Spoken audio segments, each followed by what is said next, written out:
જોઈ રહ્યા છો KP news channel editor in chief Rafiq શેખની સાથે।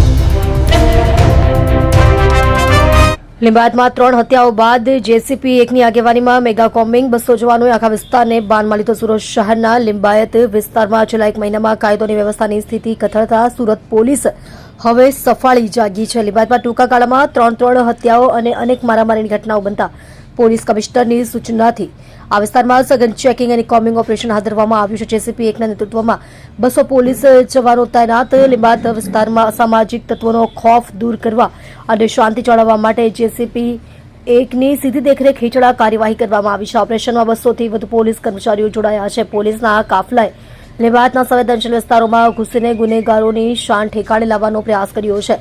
25 જવાનોની અલગ અલગ ટીમો બનાવી સર્ચ ઓપરેશન કોમ્બિંગને વધુ અસરકારક બનાવવા માટે પોલીસ દ્વારા 25 જવાનોની અલગ અલગ ટીમો બનાવવામાં આવી છે। આ ટીમોએ આ વિસ્તારના ખૂણે ખૂણામાં જઈને શંકાસ્પદ શખ્સો, અગાઉના ગુનેગારો અને ગેરકાયદે પ્રવૃત્તિઓ પર ચેકિંગ હાથ ધર્યું હતું। પોલીસની આ આક્રમક કાર્યવાહીથી અસામાજિક તત્વોમાં ફફડાટ વ્યાપી ગયો છે।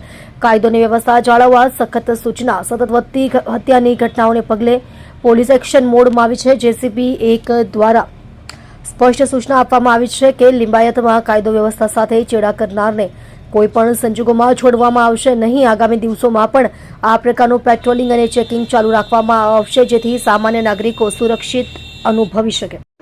તમે જોઈ રહ્યા છો કેપી ન્યૂઝ ચેનલ રફીક શેખની સાથે। માનની સીપી સાહેબની સૂચનાથી આવનારા દિવસોમાં સુરત શહેરના અલગ અલગ વિસ્તારોની અંદર કોમ્બિંગનું આયોજન કરવામાં આવનાર છે, જેના ભાગરૂપે આજે લીંબાયત પોલીસ સ્ટેશનથી એમની શરૂઆત કરવામાં આવી રહી છે।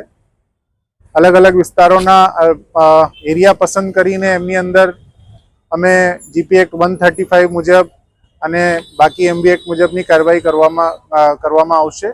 એમાં અમારા અલગ અલગ વિસ્તારોના પોલીસ સ્ટેશનના કર્મચારીઓ, અધિકારીઓ જોડાયા છે અને એમનું જે પર્પઝ છે એમાં અસામાજિક તત્વોના વિરુદ્ધમાં જે કડકાઈથી કાર્યવાહી થાય એ પ્રમાણેની અમારી જોગવાઈ રહેશે।